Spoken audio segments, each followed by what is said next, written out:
Come here. I'm conscious of one. I was going to start off with someone else, but I'm conscious of that man who's got a cow's calving all day, right? Brian. So I'm going to start with yourself first. Will you unmute yourself for me there? And can you there, Brian?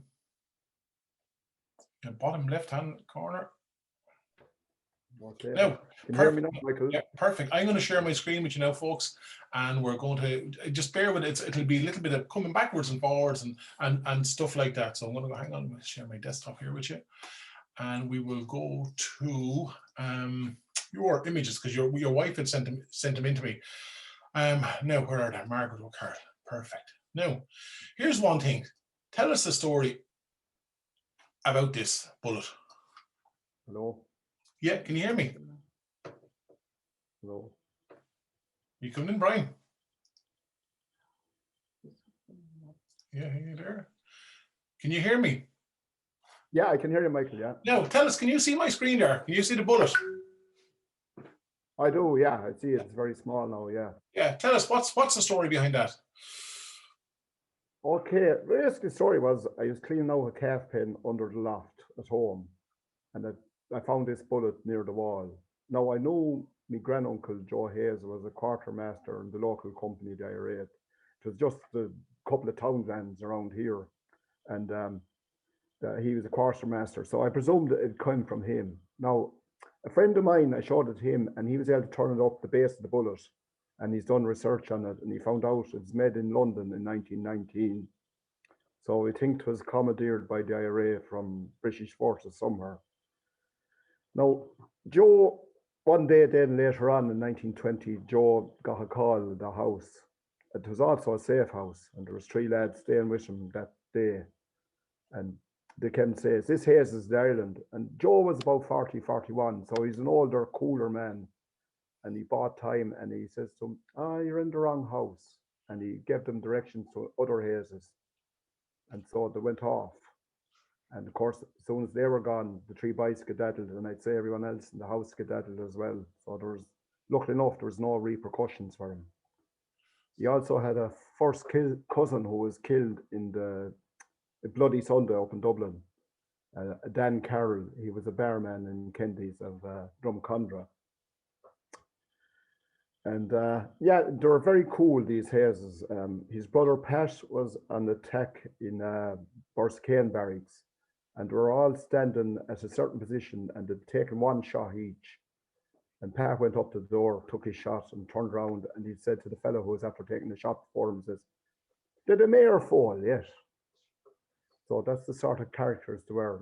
No ruffle, no panic, cool. Good stuff. And that's my whole story with the bullet now. Brilliant, good stuff. So that was from the War of Independence period, Brian. Yeah, I'm pretty sure it was. Yeah. There's another object you sent me in, which I loved, and it's a simple one. But tell us about this, will you? Oh yeah, the chair. Mm. Yeah. Okay, right. This, as far as we know, this chair was around in 1951. Because my grandmother was moving to a house, and they had this chair with them at least at that stage. It could be a little bit older, we don't know. But she would have died in 1963, about a week after JFK died. And I never met my granny, so it's the only thing I'd have a connection with her. And it's a great chair. It's very plain, ordinary, simple chair. But I find a great support in it for the back, because you like to have a good back when you're doing physical work, and that chair does that for me. You know, if I don't sit in that chair at night, I don't feel like my back is rested. And that's about the story of that chair. There's not a whole lot more I can tell you about it. And would you swap that chair to get a new chair for yourself? Oh, I keep that for myself now.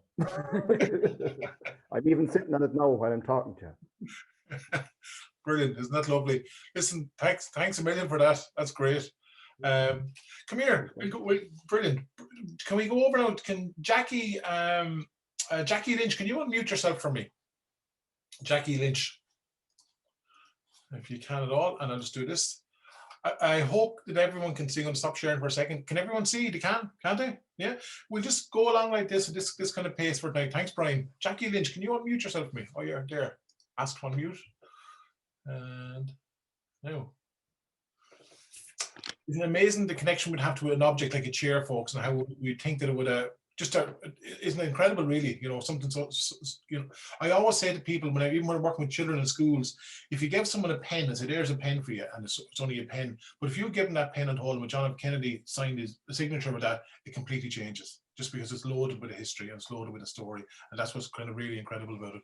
Jackie Lynch, this woman has been filling my inbox with stuff over the last couple of weeks. I'm delighted she filled my inbox with loads of stuff. I'm going to share my screen with you and show you some of Jackie's images. Now, there are loads more images. Jackie, can you see my screen? Can you all see the screen, folks? Yeah, I can, yeah. Now, one thing that I want to, when we're talking to Brian about sitting down, I love this photograph. Tell us what's going on here. That is actually the front door step on our house. Well, it actually goes into a bar as well. And the building dates from about 1823. So there's been a lot of footsteps across that threshold. Now, I suppose, interestingly, it's the original hall door and no letterbox was ever fitted to it. So all of the post and all of the messages and everything that people want to get into the house go under that hall door. So over the years, everything and anything has been pushed under that door. But I remember as a child, the hall door, it's onto Connacht Street in Bar. And if anyone remembers Connacht Street in Bar, well, a few decades ago, it was absolutely full of shops and it was nearly the busiest street in town. And I used to love sitting as a child, like a small child, on the step and just watching everything that was happening, and everyone would stop and chat and everyone would be going in and out. And I know it was just a, lovely, lovely memory. Gorgeous. You sit down and watch the world go past. Yeah. And worn down by a couple of century and a half of walking. Oh yeah, absolutely, yeah. Come here, because you grew up in your family. It was a pub, and that was one thing that cropped up as well. Like this, yeah. This it's a stout label. Now you can see on it John Grimes, Wilmer Road, Burr. And I was talking to my mother about it, and she was saying, like, I don't remember, this happening, but my mother certainly would. And my grandfather, he came to Burr, I suppose, in the 1930s. And I think at that time, I don't think every bar was allowed to bottle their own stout, because you had to have the facilities to bottle it. You had to have, a certain place that you could bottle it that was clean and tidy, and, Guinness would come down to inspect it, I think. Now, we also, as far as Mommy was saying, used to bottle whiskey, but the whiskey didn't have the publican's name on it, but the Guinness would. And Mommy was telling me that she remembers the Guinness used to be delivered in what she was saying, it was called a hogshead barrel. And it used to come down from Guinness's on the train, arrive down to Burr Station, and then come down on a dray with the Clydesdale horse and come around town and be delivered to all the bars. And then I think you had to, now I just had a few little notes here just to make sure I'm getting it right. You bottle the Guinness, and then originally they had a cork, and then later there was a cap that you put on it. And the corks came from a company called Fox and Company in Dublin. And then you had to leave the bottles in crates for about 2 weeks, and then you dated them, and then you could sell them. Yeah. So, and that was the process, yeah. And just to point out for those who don't know, so basically John Grimes was the name of the man. That was your family pub. Well, it was, yeah, Gaelic bar it went by, but John Grimes, I think the publican's name had to be on it because they were the ones that had been approved by Guinness. And yes, that would be my grandfather. Yeah. And this object here as well, this was involved, this was from that as well, wasn't it? Yeah, no, that it's a mallet, but this was, I suppose, this was now when you were filling pints of stout, and there was a different barrel that was made or used for this. And again, I was asking Mommy just to make sure I had it accurate. So she was saying that this mallet more than likely was made in the Manor sawmills in Burr. and she would probably date it to around the kind of 1930s, maybe 40s, because she certainly doesn't remember it being made. It was made before her time. And when you got, now the bars were called firkins, and again, they came from Guinness's down on the train, and then they came by the Dray and the Clydesdale around the bars. Then first thing you had to do was you had to vent it, and you had to tap. It was, she's saying, it was like a little tapered wooden stake about kind of the length of your finger, and you tap that into the firkin, and then that was to vent it, and then you put the little tap then down into the front, and that's what you fill the Guinness from. Brilliant. Lovely. But it was quite laborious, and it had to, like you can see in this one here, it's kind of, you can see where it's just the end of it, it's kind of indented from tapping in, and there was an art to it, because if you did it too strongly, you could damage the barrel, and then of course your Guinness was ruined, you know. And she was saying that a firkin held about 72 pints, and they, like initially it was kind of lifted onto a frame, and you had to leave it for about 2 hours, kind of on its side, so the yeast could settle. And then you did the venting, and then you tapped in the little brass tap, and that would be wrapped in newspaper to catch any spills. And then these are stored under the counter. So it was very laborious for anyone who was filling pints. You were stooping over all the time under the counter to fill them out of the firkin. Wow. Yeah. Yeah. Come here to me, lovely. We'd listen to you talking for hours about stuff like this. Here's another image. It's from the pub as well. Oh yeah. It has a couple of uses. It did. Now it's always been in the yard. And like, again, Mommy was saying, it's always been in the yard. It's always sitting there. And like originally the bar had a grocery. And I think that was kind of common. Like there was always a bar and a grocery. But Grandad gradually kind of phased out the grocery, and it just became the bar. And I'd say that could have been there, you know, going back to the grocery time when they were sharpening maybe knives or something like this. But eventually in my time and in Mommy's time, it was very popular in the bar to play darts. So all the lads used to go out the back, out to the yard, and they'd be there sharpening the darts and having a bit of a chat. So you can see kind of the little ridge in the middle, like there's kind of a little line in the middle for decades and decades of lads out sharpening the darts, you know. It's still sitting there, yeah, like we don't use it for anything now, but yeah, it's so there's great memories. Yeah. Lovely, lovely. Come here, a couple more images with you, and we'll come on. Mike, I might see as well. Come here as well. Oh, this was lovely. I love this one as well, Jackie. Oh yeah. That's now it's a little small, tiny little account book. It's only probably about postcard size, and it belongs to members of the family, and it was just passed down. Again, I mean, it's not, I suppose, anything remarkable, you know, but this is a wake, and it's details of the cost involved. And you might see about the different gallons of whiskey and the different costs involved for candles and all sorts, you know, bread, and there seems to be quite a lot of whiskey and liquor on it. When I looked through the notebook, I suppose the first entries are kind of 1879, and it goes up to about 1891, and it tends to cover, you know, kind of farm hands that came and how much, when they stayed and what they got paid. It covers kind of, I suppose, when they were mating, I don't know, cows and horses and things, they had to keep dates of that as well. And then key family events. And the earliest I noted down is Hugh, and it says, who departed out of this life in October 1847. And then the last entry is a marriage in September 1882. Wow. Yeah, so it's lovely. Like part of it is written in this nice pen, and then part of it is written in pencil. Wow. You know, but again, it's, I suppose someone just had it in a drawer and took out, you know, anything that there was importance to do with the counts on the farm, jotted in, you know. Yeah. It's a great record for a week. It's a great record from, you know, as a piece of history. It's a brilliant record. Lovely. I'm going to go to two more objects with you. So one here, actually, tell us about that. Oh yeah, that's a christening robe. Now that came down through, I suppose, the female line, really, if you want to call it, from my grandmother came down from Louth, and that would have been in her family.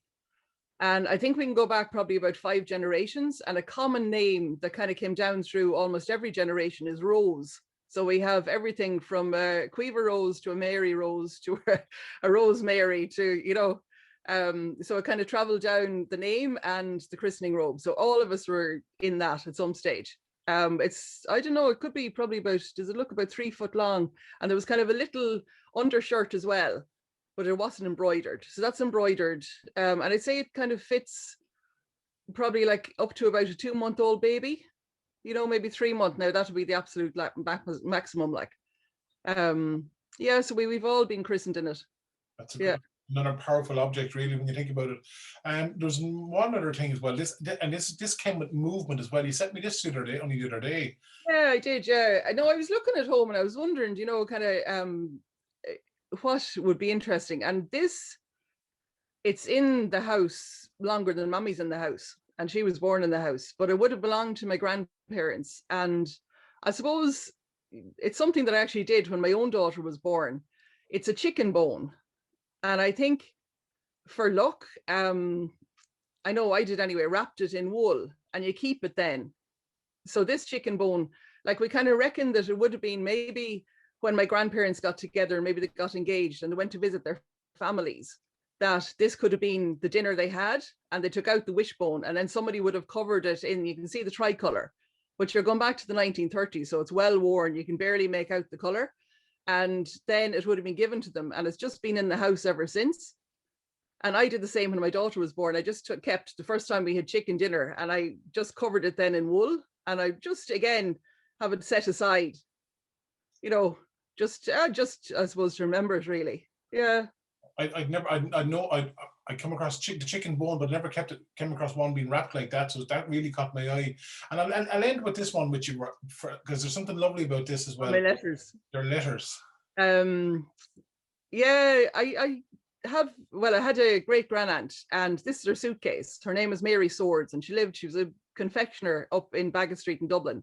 And I suppose when her belongings were being dispersed, this suitcase would come down with whatever, you know, belongs, because she died in 1929.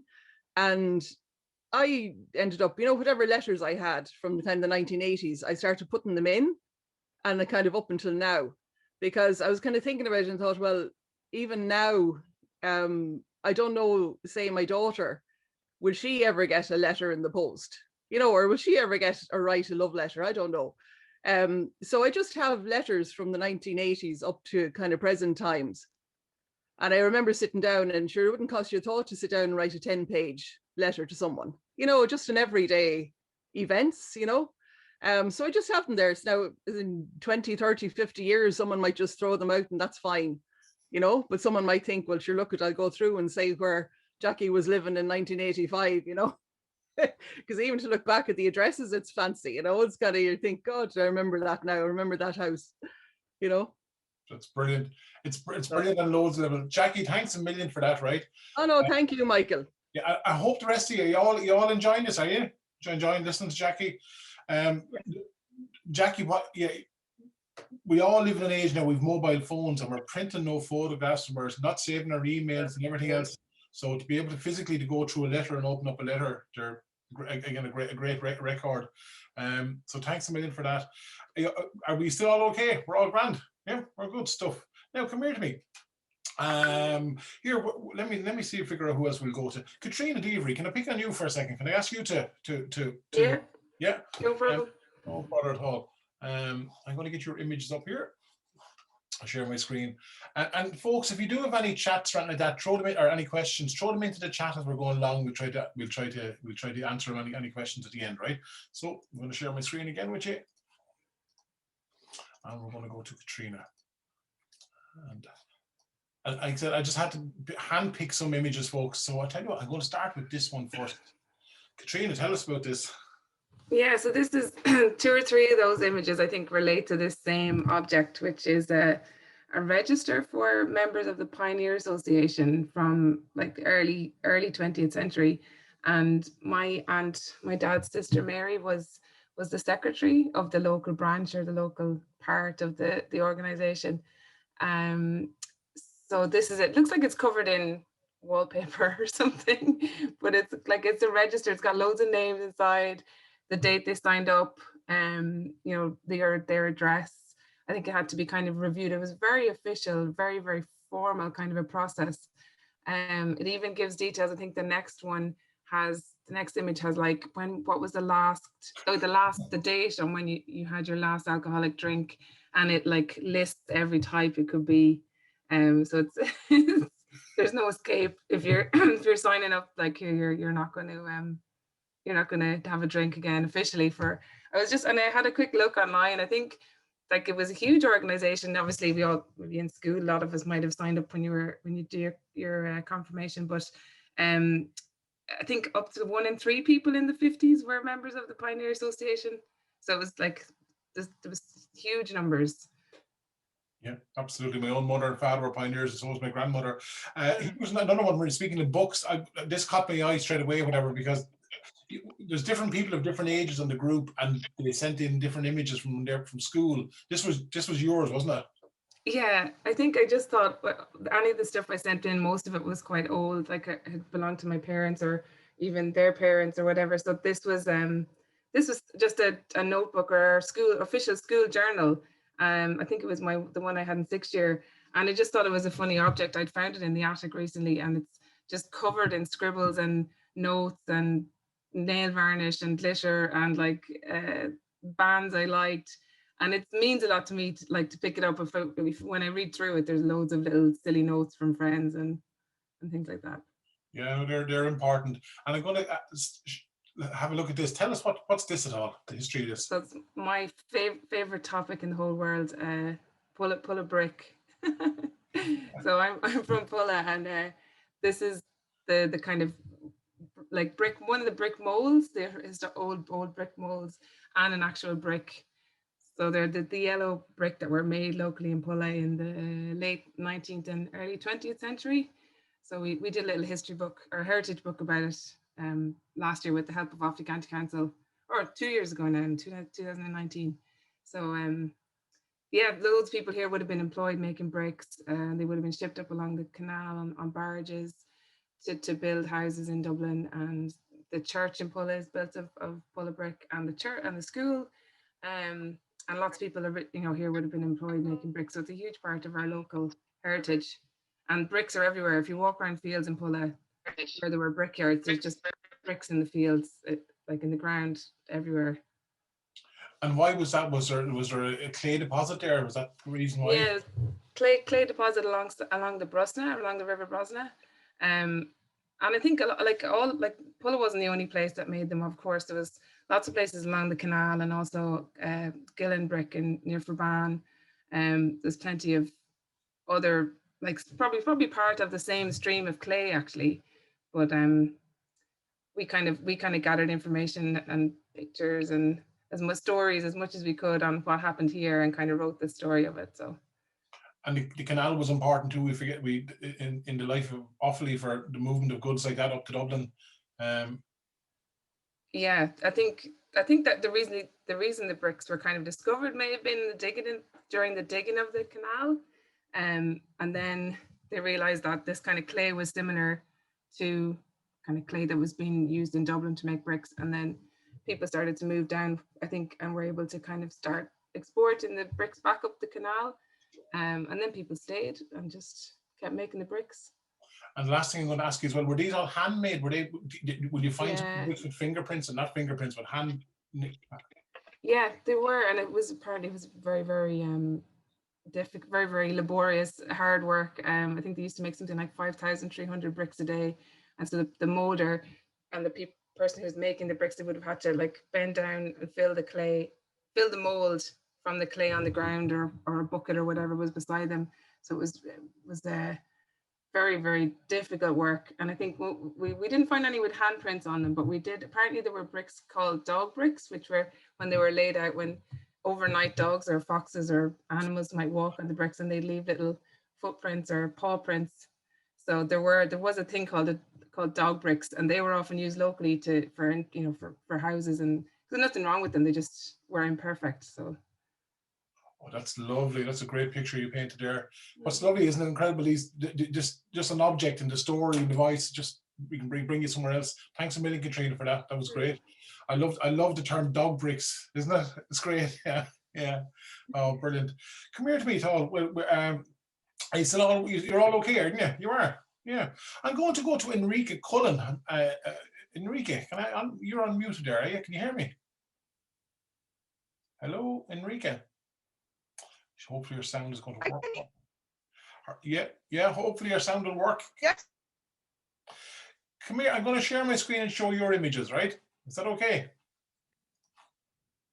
Hopefully our sound is going to work, folks. Enrique, can you just say something to me so I can hear your sound is working? If not, we're going to have to move on.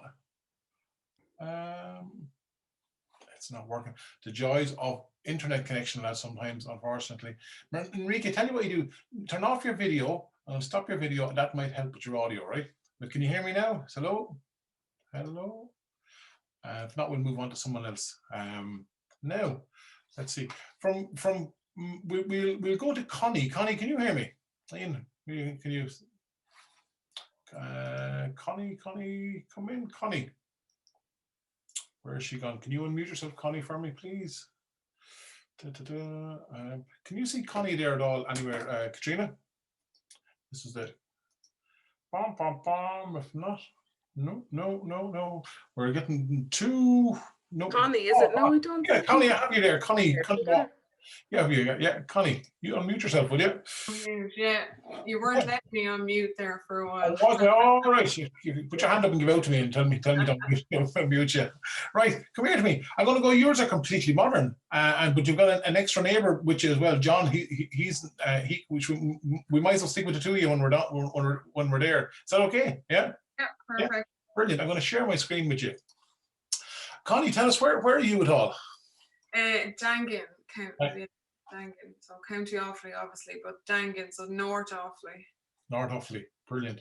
Now, these caught my eye. And again, you sent me loads of stuff, but all this is kind of contemporary. Well, relatively, it's not contemporary either. It's as Johnny calls it, modern day antiques. Is that what they call it? Is it? Yeah. So one day, eventually, there'll be someone sitting around here in 50 years' time with some sort of virtual 3D Zoom call where they can touch the objects. So tell us this, what's the story with this thing here at all? This is an old video game that my mother bought for us. Now my mother was always like really amazed with computers and different things. I suppose she left school at 14 and didn't have much of an education, so she wouldn't have really known too much about computers, but she always had an interest, so she would buy us computer games if she's seen them around, maybe secondhand shops or the markets, Clara or a Toy. And this is one she bought us secondhand, but I've taken good care of it and I still have it in the attic. So. And does it work? I suppose it still works, yeah. And like I have this one, a Commodore, and then there's another photo, the next one down, which is the Nintendo.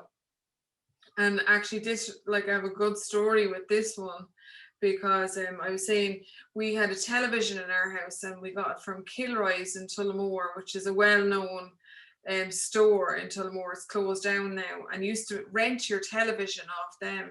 Yeah. So we had a black and white television and Daddy took that into the kitchen to look at the snooker and the darts, and he got us this colour TV, but we only had a black and white TV license, so we were warned never to leave the television on, or in case the inspector called. So this one day, myself and my friend Jamie were playing the computer game and we rescued the princess in Mario 1. And we had no way of saving it because there was no memory cards on the computers. So we had to leave the television on pause. Of course, terrified that if we turned off the television, the game wouldn't be there to show my mother to get the £1 reward when she finished work at 6 o'clock. We left it on and went out to play. And that day, the TV license inspector called and we got in trouble. Well, I got in huge trouble for leaving the telly on. So. Oh, that's brilliant. Oh, yeah. Did you get fined? I think my dad did.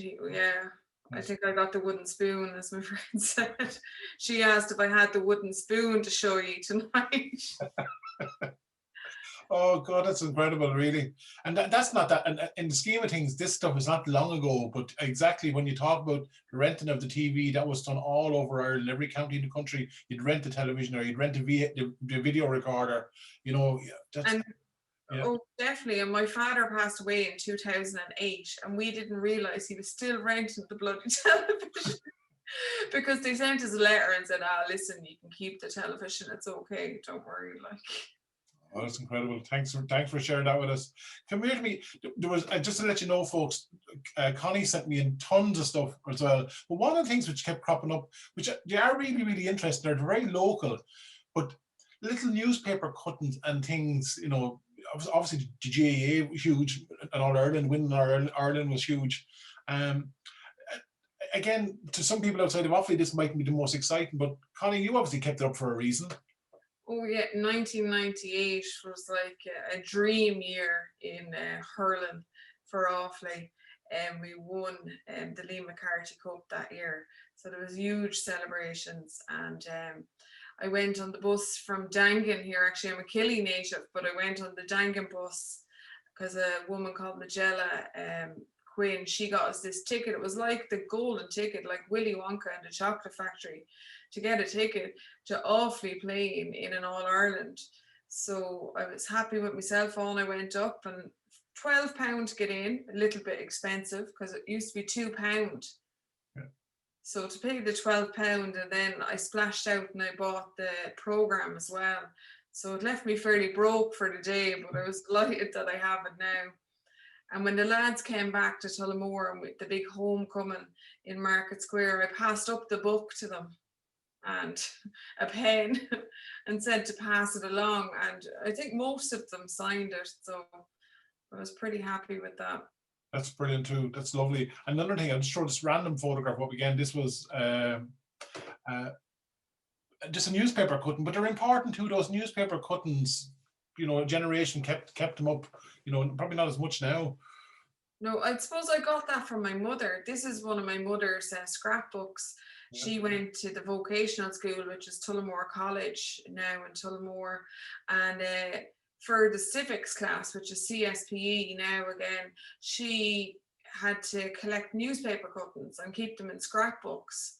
So we have a good few of these, and then I think even after she left school and she worked, she continued to collect local and international news. But this is the Sam Maguire coming to Tullamore, and like that's a long time ago. I don't know if we'll ever see the Sam again. Probably a poor luck with Liam McCarthy, but no, with Sam. And do you have many of those scrapbooks from your mother? Yeah, I have about 5 or 6 of them, full of stories, local stories and international stories. Yeah, they were interesting. You find that as well with people cutting out articles, even song articles or recipes. And those little books they're important. Is John Carney near you at all there, is he? Or will I need to stick him on a different screen, Connie? Yeah, he's across the road from me. Yeah, he is. Is he there? Is he, can I see? John? Connie, he is there. He's looking to unmute there, I think. Okay, if you can spot him as well. Oh, I see him there on mute, John. Connie, that's lovely. Thanks a million. I love your. I love that. It was sad your colour television story, but thanks for sharing that with us. Right, it's great. John Carney. Hello, Michael. How are you doing? Good, and you? Everyone? Good. One of the great things about this, with meeting John, was we'd met Connie first, and Connie had been in contact with me, and then she'd have a neighbour of mine, and she sent me a photograph of John's first mobile phone, and then John joined the groups. John, had you been on Zoom before this session, before this project? No, I haven't. That's my first time. Good, that's great. Yeah, that's great too. So there's loads of other things going on here as well at the same time. John is mad into history, and he sent me loads of stuff. We don't have time to go through it all, John, but I'll share my screen with you, and you walk me through some of the stuff, right? I know we'll come back here, and I hope you're all enjoying this, folks. As I said, it's a novel way, a different way to do something. Actually, we'll start with this one because this is John. What's that? Yeah, that's the answering part. That's the mobile phone. From about the early 90s. Actually, I won that in a shop in Geishel, as our business now. That was my very first mobile phone, and you can see it's about 12 inches long. I mean, the phone and the area. There's a big area out of it as well. Brilliant. It's great. It's lovely. Again, it became history very, very quickly. One other thing, actually, John, was like Jackie's photograph. You also came to me with one of these. I came across that. Yeah, that's a label like Jackie's there. There's 8 pubs in Dangan that time, and the pub there, Thomas Keating, that pub is still open. Well, it's not open at the moment, but it's in business there, you know. And you know, that was the story that people, they fill their own their own little bottles. They're normally half-pint bottles of Guinness, and they had a little operation down the back where a man, some servant by or some, fill the Guinness every week, I suppose, or every fortnight. Brilliant. Again, you can see the label on it as well. Here's Yeah. one that caught my eye, John. I know it's not the best image in the world for anyone, but if you can make it out there, tell us, it's a coin, John. Isn't it? It's a coin. I don't have the coin. I sent you that image because we talked about that the last day about the Charleville shilling. I think it was called the Charleville shilling. It says payable at Tullamore. You see, Tullamore was spelled differently it is nowadays. The people who were in Charleville Castle at that time, their name was Moore. So they were trying to convert Tullamore to Tullamore. And it was that way for a long time, but that was a shilling, and it was redeemable the first Tuesday in each month in some shop in Tullamore, in various shops in Tullamore. But it was a local currency. It was a local. There were, it was a kind of a. You see, it's that colour. They're very expensive to buy nowadays, you know. But some people around Tullamore would have a coin or two. Of that, brilliant. Another thing when we were there actually as well was this again, a ration book. Yeah, ration books. Ration books came out during World War II, and for a few years after that. The blue one there is 1948, and the one under that then is 1952. Or 51, or the blue one is 51, and the other one is a red cover, 1948. So the rationing of goods continued after the war, of course, was to stop people from stockpiling. That one there is soap for different goods, and clothes and groceries as well. Brilliant. Wow. And when did they go? When did that stop, John? The ration books? I'd say it stopped around, I think, the 1950. The book I have here from 1951 is complete, so it must have been stopped at that stage. There's nothing, no stamps used from the 1951 issue. Now, every family got one of those. That's from a local family here in Dangan. They're dead and gone now, but I just happened to get that one. Brilliant, good stuff. Brilliant. Another thing actually you shared with us as well, John, and I love this. Is it's sad, but it's here we are now on Zoom. Yeah, that's a family, belongs to the family here, my wife's family. It's a telegraph. You can notice the spelling, you know, the script. It's very Irish, you know. Telegrapha on fust. You wouldn't imagine that PHO, it's like a FT, but it's an ST, you know.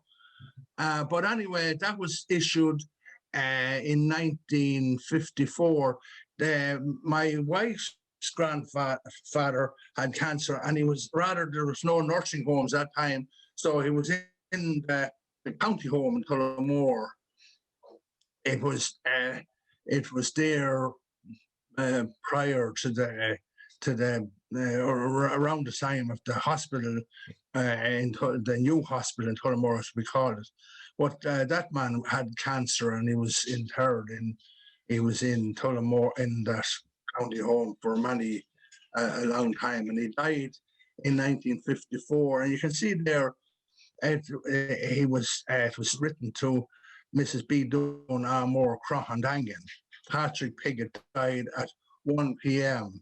Please wire funeral arrangements. You know, just see it. 19, and it was 19 words. They costed it on the number of words that was in the telegram. That would have been sent to the Dangan post office, and someone from Dangan would have actually gone out to 3 miles out to Croghan with that message. Wow, incredible. Yeah, that struck me as well. Even the focal here, the word 19, Yes. you pay by you pay. It's incredible, and the technology that we're all dealing with now on Zoom and mobile phones and stuff, how that has completely changed. I'm going to look at one more thing. Actually, this is your wife's, isn't it?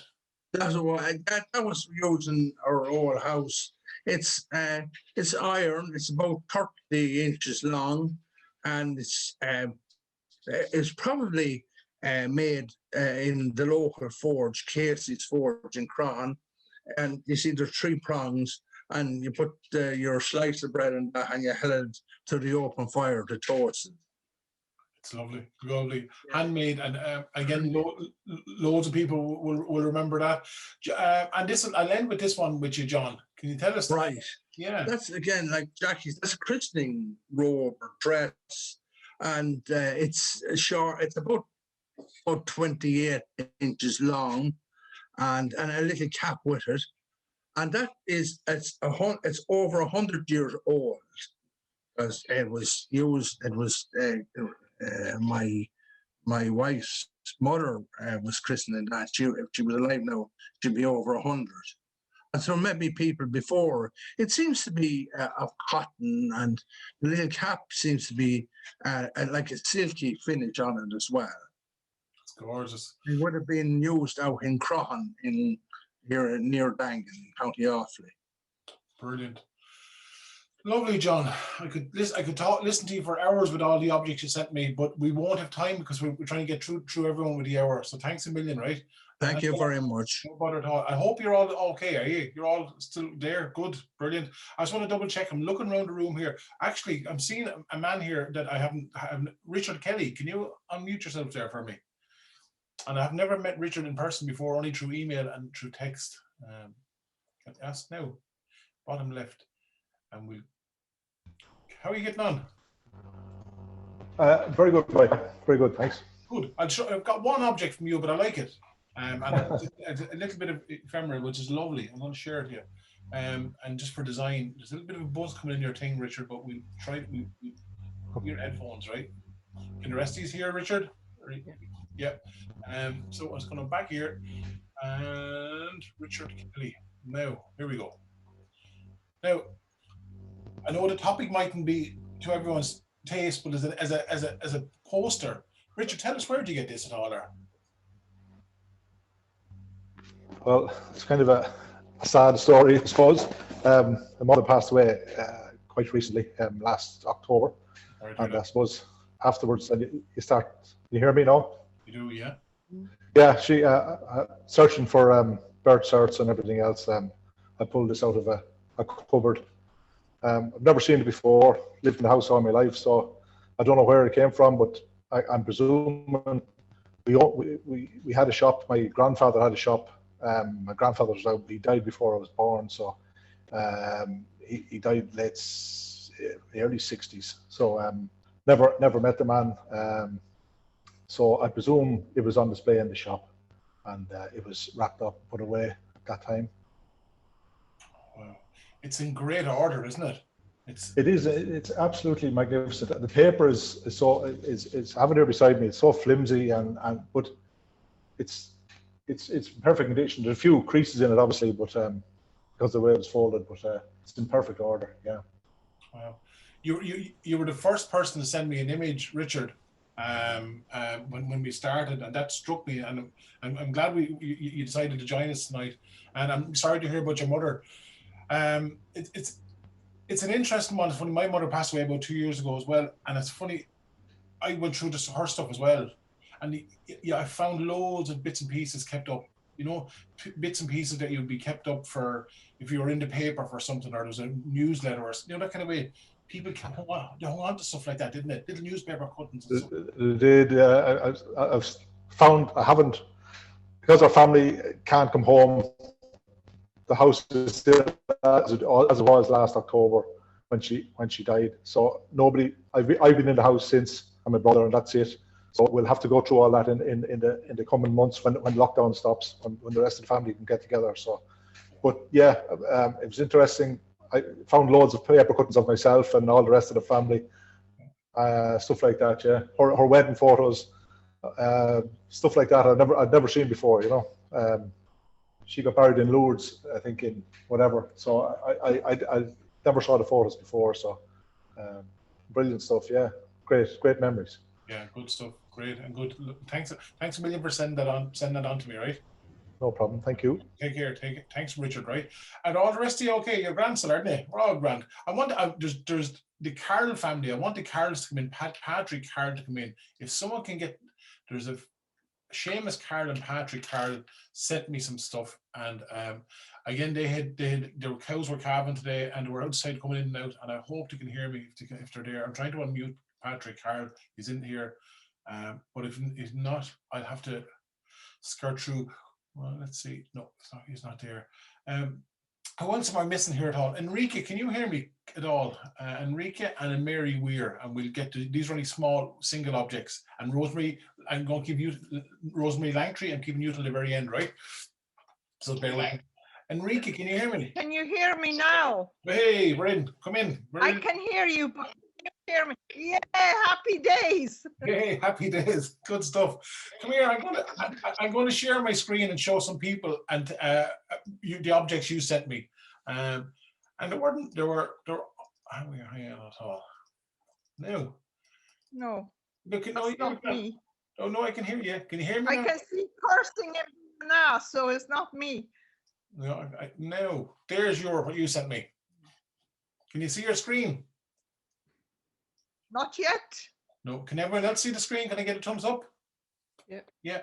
Oh yes, that's the one. That's it. That's it. That's my stuff. All right. If you have folks. That. Come on, Enrique. Tell us what's that one is. Okay, that is the window of my dining room.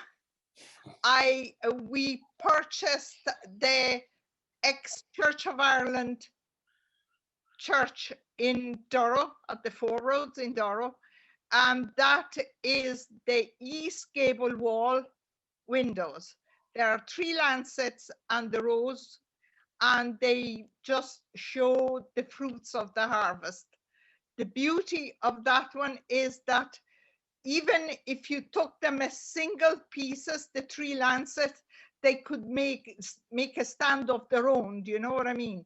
But it's amazing, particularly in the morning, because the lights comes in from outside. I always say stained glass windows belong to the person that owned the building when they are inside, but at night, it just, if you have a light on, you see them best from outside, and inside it looks just like a gray shape, you know what I mean? So it's unusual. And we also have them on the other gable. The west gable has got 2 twin lancets as well. It is an amazing piece. I have no idea who had done the stained glass. A lot of the records went with a fire from Church of Ireland archives, but I have had very little time because the renovation had taken a lot of my energy and time while I was working as well. So the building belongs to was finished in 1881 and consecrated then, and deconsecrated about 8 years or 9 years after we bought it in 1992, 29th of June, 1993. It went under the hammer, just put up for auction, and we just got it. Oh, lovely. So it is a representation of the fruits of the harvest. So as you can see, there is the middle one has got the trunk of the vine, and even the others have got all the branches.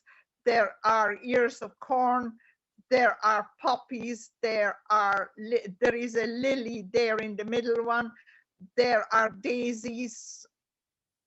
Yeah. It's just a beautiful piece. Gorgeous. And yeah, I think I came across one in Dublin because we were putting out the feelers to try to identify the artist. So I'll get in contact with that as well. There was someone looking into it for me.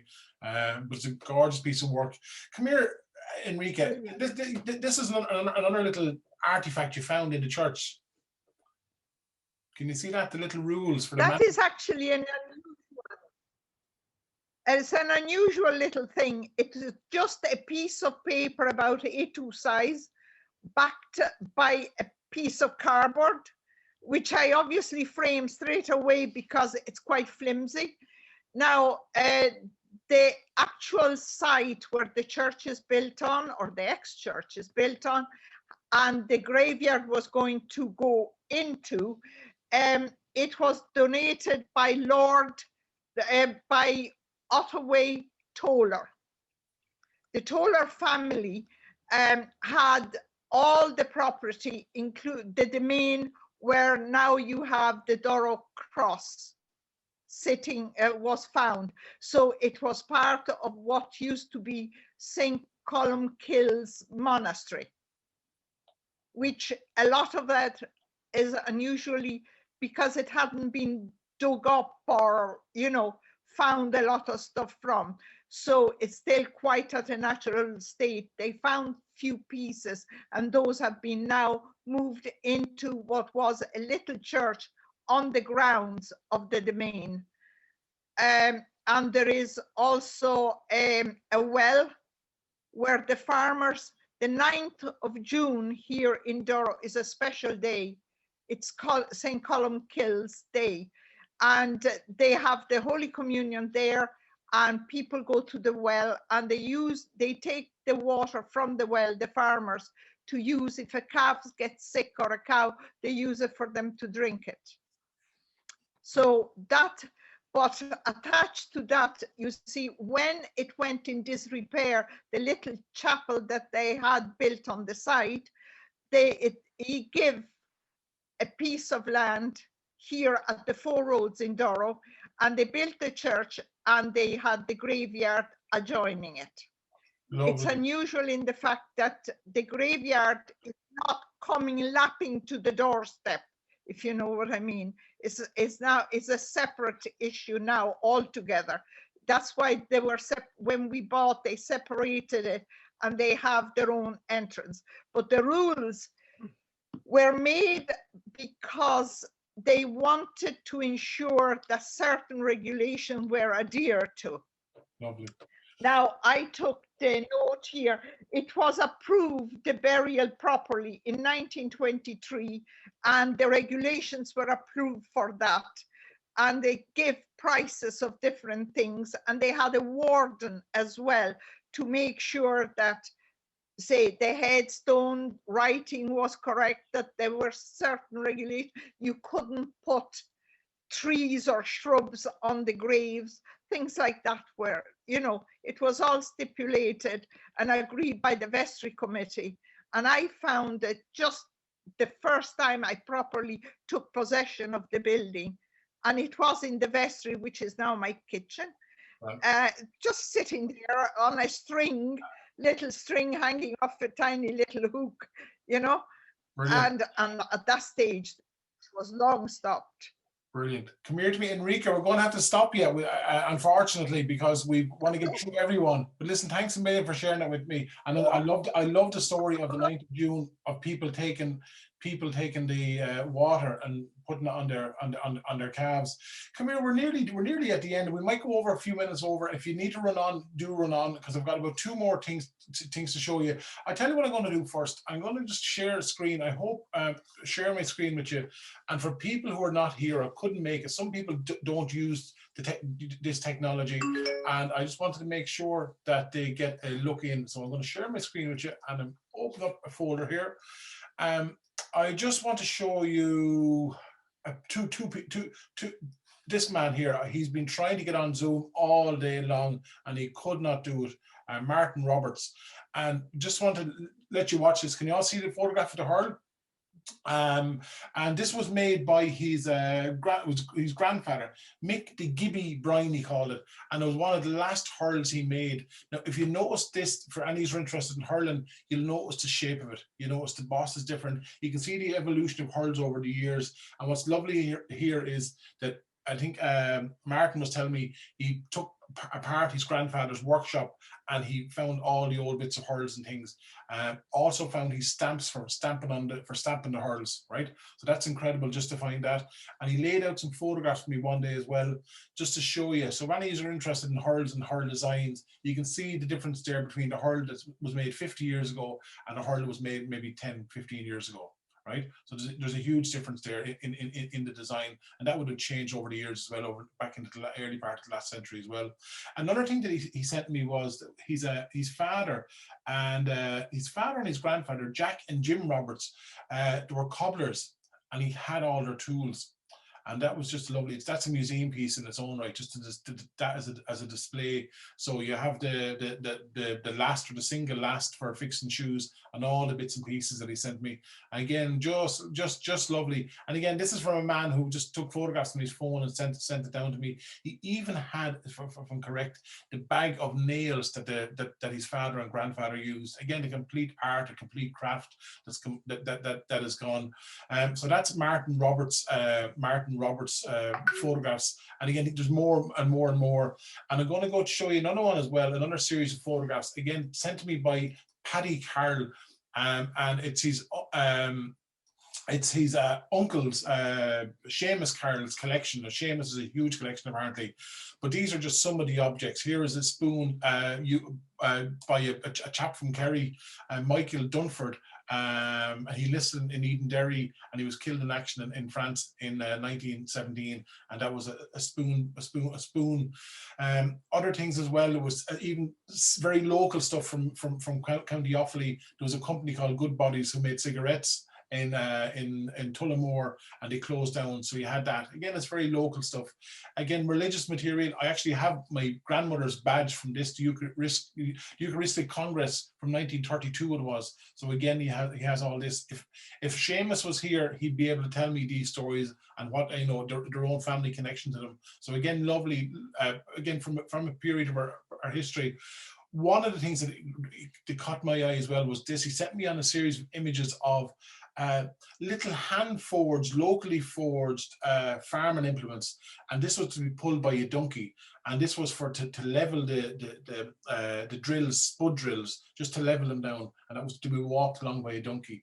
Absolutely gorgeous, dainty little thing in some ways, right?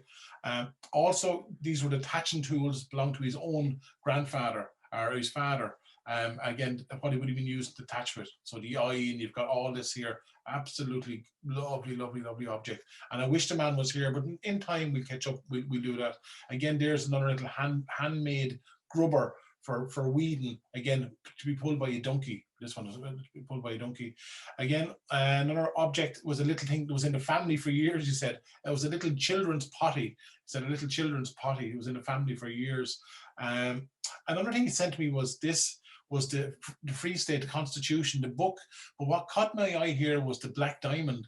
And the black diamond, for any of the older people will remember, that black diamond was always worn on your arm when someone would pass away. When someone close to you would pass away, you'd also have black diamond stitched onto your arm. So it was lovely to see this. Another more War of Independence things. This belonged to his grandfather. His medals and a revolver for used between 1916 and up into the War of Independence that was used. This was another lovely, simple object. He said a farmer's penknife. He said it was used for taking out stones of a donkey or a horse's feet, and also for cutting tobacco. So that was a lovely thing. That's what they used for cutting tobacco. That kind of looked of a particular penknife. I put this up in the Folklore.ie page last night. They got great debate because up in Offaly is called them a fork, while down in Wexford we call it a sprong. It's just a difference between it. But one was for stones and one was for potatoes. And do you see the difference? You can see the lovely rounded edges on top for the potatoes because you wouldn't damage them, and the other one for stones. And I'll end with this, and there's his dresser. He sent that to me. Isn't that incredible, isn't it? Absolutely full to the gills with objects and cups and saucers and mugs. And if he was here, he'd tell me now where half of that stuff came from. But he's not here, but we'll get to hear his voice at some stage. Are you still okay? Are you still with me? Yeah. Great, good stuff. As I said, it's like a walking tour, and we've got 2 more people to go, and we'll get you out the door then, right? I'm going to go Mary. Mary, can I show you, Mary Weir, an object that belonged to you, and then we're going to end with Rosemary. Okay, and then don't be. I'm sorry, I'm running over time with you, right? We'll get done then. So, Mary, if you can unmute yourself and just tell us about this chair, will you? Can you do that for me? And then I'm going to go to Rosemary. Then I'll unmute you, Rosemary as well. So we'll get and we'll share the screens, right? Can you hear Rosemary Langtree? Can you unmute yourself for me, please? Rosemary, can you do it? Bottom left-hand corner. Yeah. All right, perfect. Good. Hi, Michael. Hi, everybody. How are you doing? Good. I'm going to share the screen with you folks, and we will move things out of the way. And we're going to go to, we'll get you quickly first, Mary. Mary, bring it on. Tell us this. It's just a chair. But what's it's not just a chair. It's like, no, I think it's very simple, and it's like Brian's chair, I think, in a way. But I'm from Clara in Offaly, and both my parents are from there. And my mum told me that they got this as a present, my dad and mum, after they moved into their house, I think from a grandaunt of hers. And I suppose the magic of the chair is that it's one of the things that I remember very much from my childhood. And I think, Michael, you were the one that said to me, like, it's a low chair, and it is a very low chair. But the thing about the chair is that since, I suppose we moved from Clara in Offaly when I was only a child, and my parents have lived in 3 different homes since then, and the chair is probably one of the few items that has managed to move with us, because you do lose a lot of things when you do move home. But I think the chair travelled and mainly in kitchens, beside ranges in 2 homes, and then where it is at the moment there, where you see it there, is actually where my mother lives now in Clontarf. But the chair ended up living in houses, I suppose, that it didn't expect to live in when it started out in Clara. So for a time, my dad was a carpenter. He worked for the Guinness family. So we lived on a stud farm out in Clonsilla, and the chair came with us for all those years there. And then it ended up, my dad ended up working in the mansion house in Dublin for 17 years. And the chair made its way into the kitchen there for 17 years, and then finally landed then with my mother out in Clontarf. So the chair has been of many uses, like beside the ranges when we were kids and when visitors came to the house, and now much more recently, that's the carer's chair now, because my mother is 92. And during COVID, carers were still calling to her, but obviously because they had to keep social distance, we dedicated the chair to the carer's chair. So now it's called the carer's chair. So that's the story of the chair. Brilliant, lovely. Thanks a million, Mary. That's gorgeous. You're welcome. I love it. Yeah, lovely. Thanks, Michael. No bother at all. And it's lovely. I bet you there's no houses in Ireland that have little chairs, have chairs like them, you know. Yeah, absolutely. Come here, we're going to end, and I can't get around to absolutely everyone, and there's other people here. We're going to go to, where are we gone at all? I'm looking, Rosemary. Just now, Rosemary filled up my inbox a lot with stuff, right? Speaking of chairs, Rosemary, tell us what's going on with this chair? Can you hear me? Come in. Sorry, can I just see the image you have up? I can't. I can hear you, but I don't see the image yet. Oh, it's the image of your father with the. I don't see it. Can the rest of you see the image? Can I get a thumbs up? Yeah. Okay. Sorry, I can't see the image, Michael. Okay, come here to me. It's the one. Oh, there it is. Yeah, now I see it. I must be a bit. Around. Go on. Bit behind. Yeah, this belonged to my father.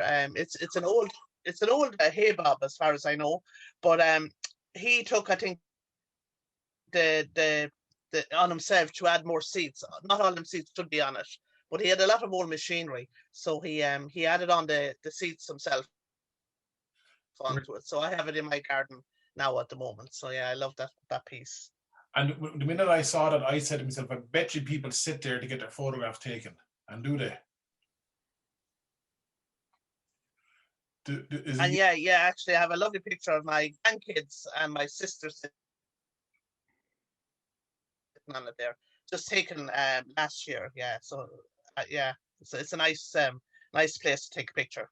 One of the things which is everywhere around Ireland, we can relate to it. As soon as a piece of machinery becomes redundant, what do? Put it out in the yard, and we do it. It's all over Ireland. I'm seeing the same in Newfoundland who think the same as. Yeah. So, and again, that's belonged to. What's the story with this one, Rosemary? I think your sound is going. Sorry now, my computer seems to be a little bit slower than yours. I don't see the image coming up, but it's the Pearson. I know I have a lot of old machinery in the gardens. Yeah, and this is an old moor, and this is the last piece actually that I brought over from my father's house, or the rest of my father's gone. But yeah, I brought this only over last year too, actually, over to the house. But I have a lot of other. And it's an old moor, yeah, and I love the old kind of paint and colour that's on it. Yeah. And Rosemary, these were in your father's home place, over in your home. Can you hear me? Yeah, were these in your over in your father? Yeah, these yeah. Brilliant. Now come here to me. My father had a lot of this machinery. We had a small bit of a farm, not a big farm, but a small farm. Yeah, and these caught my eye as well. Can you see those? Sorry, no, I don't see them. I seem to be a little bit slow. Okay. It's slower than you with the images coming up, so I don't know what you're looking at. What is it that you're looking at? Oh yeah, these are those the skillet pot. It's an old crayon. I have it out in my garden. I always loved the crayon, and this would have come from my mother-in-law's house. And this is an old pot and kettle. Now I think Darcy has gone out with the kettle, but I have it hanging there. And these there's the hooks and the special hooks and everything and handles to hold them. But these would have been over an old fireplace. Would have been used to cook. And I remember actually years ago, a long time ago, my grandfather in Indrum in Offaly there, he used to have a crayon and used to cook food for the pigs in it. That's what I remember. One of them pots being used for that. And why do you keep those things out in your garden? Why do you keep them? Rosemary? I just love old stuff. My house is full of stuff. As you say, I could have filled 100.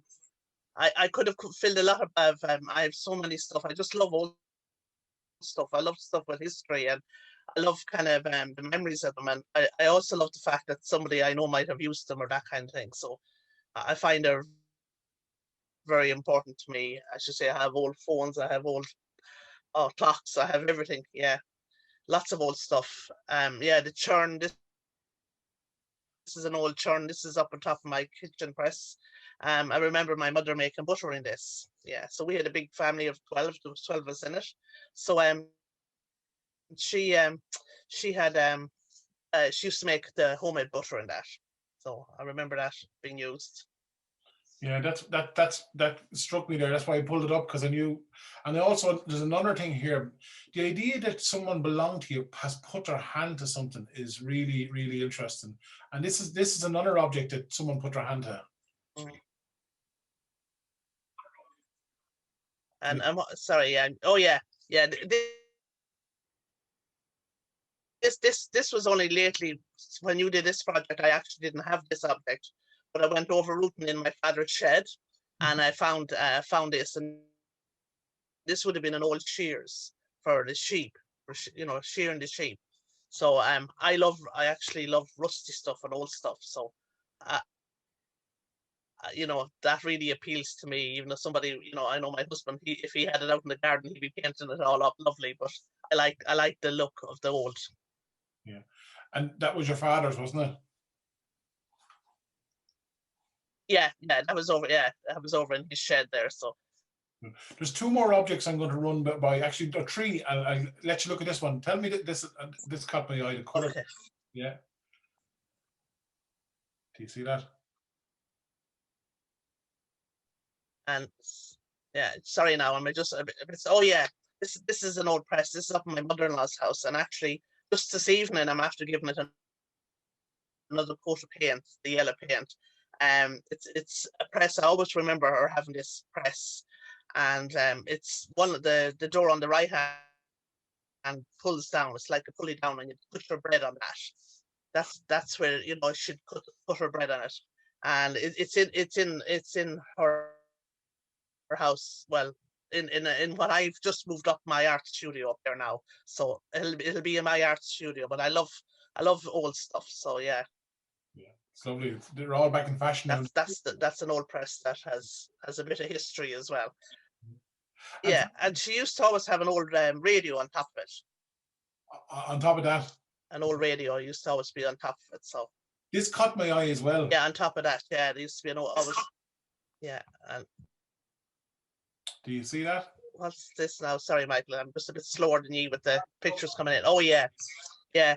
This is an item that my husband had, and actually it's made out of cigarette boxes. The old Sweet After and the Major, those were the main cigarette brands at the time, and it was made by a man. My husband told me the story that it was made by a man who learned how to do this while he was in prison, in England. Actually, he was in prison in English. He was an Offaly man from Clon, and he got into some kind of a row or something in England and was put in prison, and he actually learned how to weave, and it's a weaving technique, and it's absolutely beautiful.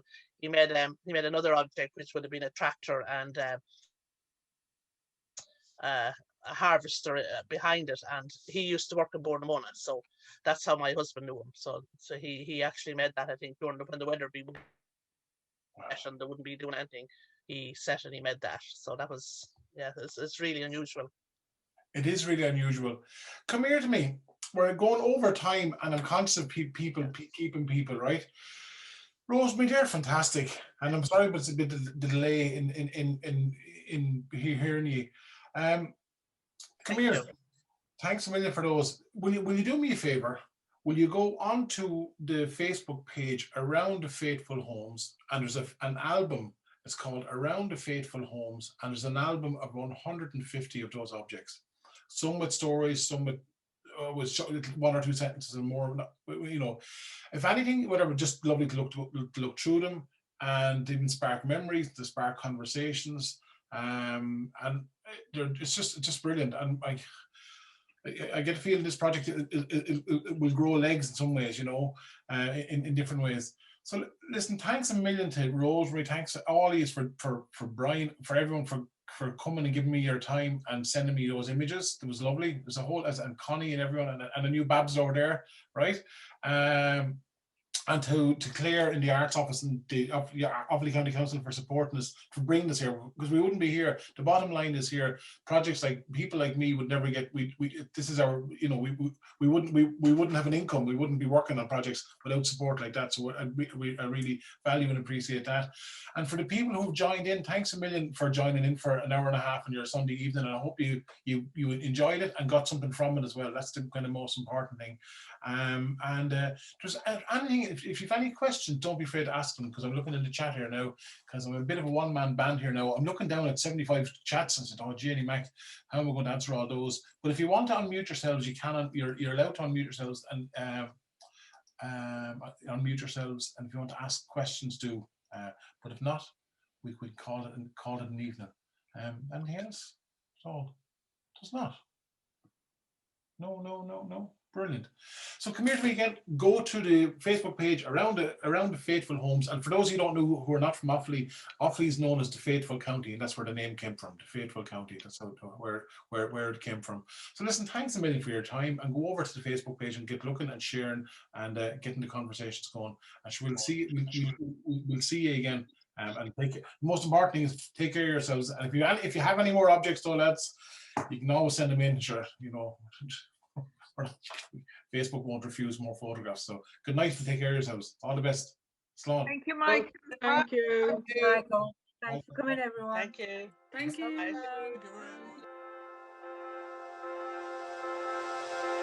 Bye.